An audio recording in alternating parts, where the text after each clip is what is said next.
Finally, let's talk about the Social Insurance Number program. We previously launched the eSIN program in 2020 so that individuals could apply for their SIN number online instead of lining up in person at a Service Canada office. So far, more than 3.8 million people have opted to use that service. Again, I would like to emphasize, that is 3.8 million individuals who don't have to go to a Service Canada office, who don't have to stand in line, who don't have to take time off work, who don't have to wait on hold, and most importantly, don't have to stand in front of other Canadians who are looking to get service at our Service Canada offices right across the country. The only problem since the launch has been that the eSIN program can take several days. We have a service standard of within 5 days. But if you show up in person, you get your SIN on the same day. Starting this fall, we are putting into place a program to automate the processing of online applications so that you will receive your SIN in just minutes. We estimate this one program, by 2027, will save approximately 137,000 work hours annually, or more than 65 full-time equivalents. In addition, I am excited to share an additional modernized service, which will roll out jointly with IRCC in 2025-2026, called SIN at Entry. Every year, many students and workers come to Canada to study or to work. Often, their first stop is a Service Canada office to get their social insurance number. Providing these services can account for more than 50% of lineups in many of our busiest Service Canada offices across the country. Instead, SIN at Entry will provide a single window, automated digital channel through which those eligible to work or study in Canada will be able to obtain their social insurance number. We estimate that approximately 2.4 million first-time SIN applications will be effectively taken out of our Service Canada lineups within the first 3 years of operations. Again, and I think you're starting to see a trend, that's 2.4 million people that will no longer be standing in line. This will make our Service Canada centres more efficient and provide better services to Canadians who are looking to access government services. I sit at a committee a number of months ago that I consider it my unofficial mandate to get Canadians out of line, to get them off of hold when dealing with the government, and we have many measures in this report that are showing how we are accomplishing that. It is my goal so that the average Canadian will never have to wait in line again, or at least have the option never to wait in line again, across all government services. Throughout today's presentation and throughout this report, you will find 5 pillars or themes by which Citizen Services has been operating. We are looking to, 1, deliver services in the most efficient and user-friendly way possible. 2, to increase productivity for Canadians and for Canadian businesses. 3, to lower cost for government and for Canadians. 4, to provide a new services channel that is digital first and available to Canadians wherever they are, 24 hours a day, 365 days a year. And 5, to build a culture of empowerment and efficiency within the Canadian public service. So, lots has been done. There's a lot more of it in this report that we're distributing today, and we have lots more to do. So I would encourage all Canadians to look through the State of Service report, provide their feedback on the entirety of the portfolio of Citizen Services and the work that we've been doing to date. Continuous feedback is the best way for us to improve, so we sincerely want to hear from you, and we will implement, and we have already actually implemented many changes from feedback that we have received. So thank you. That concludes my formal presentation. I now have the distinct pleasure to introduce my parliamentary secretary, Stéphane Lauzon.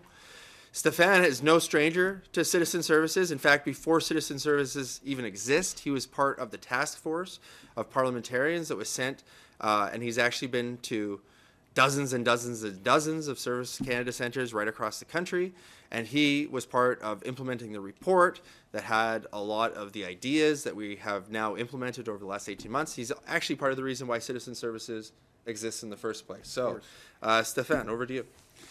Merci, Ministre Beach, pour cette mise à jour essentielle et les bonnes nouvelles d'aujourd'hui. Les Canadiens s'attendent à des services rapides, accessibles et fiables, et c'est exactement ce que nous livrons. Grâce au renouvellement en ligne des passeports, plus besoin de faire la file, comme l'a si bien dit le ministre Beach. Quelques clics suffisent de n'importe où. 7 jours par semaine, 24 heures par jour, 365 jours par année. Et pour ceux qui préfèrent le service en personne, il y aura moins d'attente, car d'autres choisissent l'option en ligne. C'est gagnant-gagnant pour tout le monde.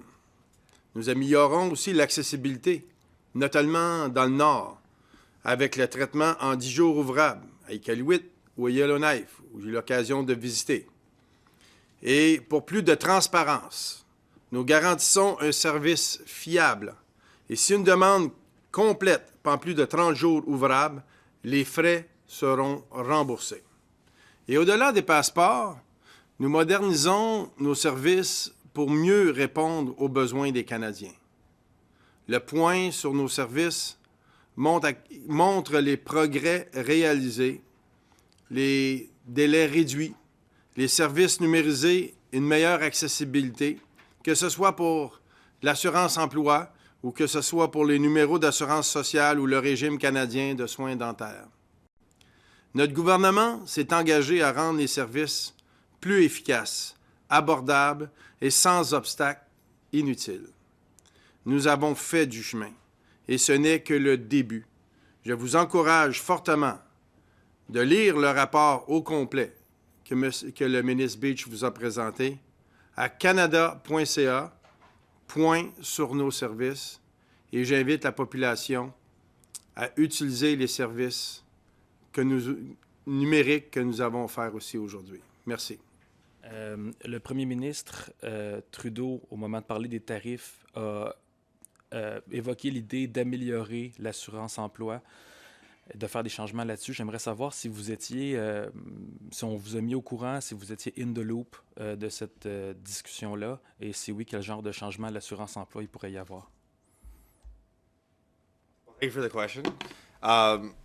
Very much in the loop. I work very closely with Minister McKinnon, who is the policy lead. My primary role is to execute any policy changes within employment insurance. My understanding is that Minister McKinnon is making an announcement later today, so I think I'll leave any details to him. But I will say that we have been working diligently over the last number of weeks and months in order to make our services more flexible and to be able to facilitate the types of changes that will be discussed later and the types of changes that the Prime Minister previewed in that announcement. And in fact, we've been doing it in such a way that we've been designing it to kind of have an on-off switch so that we have the ability to act quickly given the fact that the environment right now is changing so quickly. But is Canada ready?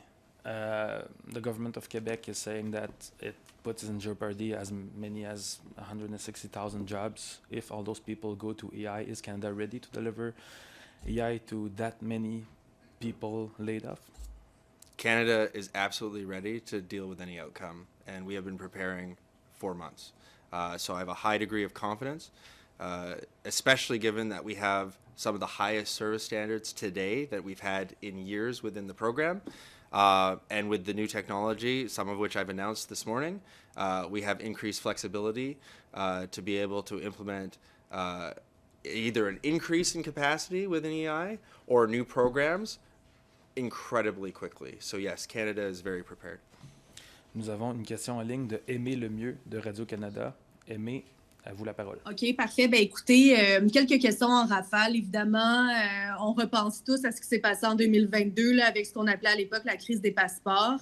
Avec les différents changements qui ont été mis en place, êtes-vous confiant qu'on ne va pas revivre ça à l'aube des vacances d'été, entre autres? Oui, effectivement, l'expérience qu'on a vécue en 2022 après la pandémie nous a servi de nous apprendre comment mieux faire. Le ministre Beach a pris en considération tous les rapports qu'on lui a remis suite à ces événements-là. Et les mesures, le virage numérique est une des solutions, la meilleure pour répondre aux besoins, mais ça reste que la meilleure façon de traiter les passeports est la prévisibilité et de prévoir nos voyages d'avance. Ça reste toujours la meilleure solution. Il va y avoir des périodes plus intenses avant les périodes de vacances, mais nous sommes prêts à y faire face. Nous avons eu une amélioration considérable là, dans les systèmes que nous avons mis en place et puis nous sommes équipés aujourd'hui pour répondre aux besoins des Canadiens. Parfait. Puis je rebondirais peut-être là-dessus si c'est possible. L'outil de renouvellement en ligne, ça se passe comment? En fait, est-ce que ça se passe mieux que ce qui avait été rapporté dans les médias, entre autres, il y a 1 an, en mars 2024? Parce que tantôt, le ministre disait, vous me corrigerez si je me trompe, on est à 126 applications qui sont process là, à l'heure actuelle. Il me semble que c'est pas beaucoup. Oui, effectivement, il faut toujours faire une période de rodage. Ce qu'a mentionné le ministre Beach, c'est qu'il y a eu une période avec laquelle nous avons attribué à certains citoyens canadiens de faire appel aux services numériques pendant la période d'essai. Ce que ça nous dit aujourd'hui, c'est qu'on est prêt au déploiement et que ça a fonctionné. C'est ce que le ministre Beach nous mentionne. Merci beaucoup. Vous n'avez pas d'autres questions, Aimée? Vous êtes la seule en ligne, donc je suis la seule. vous avez l'avantage de pouvoir poser une autre question si vous voulez. Oui, c'est quand même des engagements, comment dire, assez marqués qui ont été faits aujourd'hui. Là, vous dites 30 jours, c'est-à-dire attendez, là, je cherche mes mots en français. Encore une fois, on processe la demande en 30 jours, sinon le passeport est payé. C'est bien ce qui a été dit tout à l'heure par le ministre. Effectivement, c'est parce qu'on a confiance en nos systèmes, mais il faut prendre en considération que le 30 jours n'inclut pas les frais de livraison avec Post Canada ou d'autres moyens de transport. Mais le 30 jours nous semble aujourd'hui un délai très raisonnable. Et puis, oui, on s'engage à rembourser le passeport si on dépasse les délais de 30 jours. Parfait. C'est tout pour moi. Merci beaucoup. Voilà qui termine cette conférence de presse. Merci beaucoup, M. le ministre, M. le secrétaire parlementaire. Bonne journée.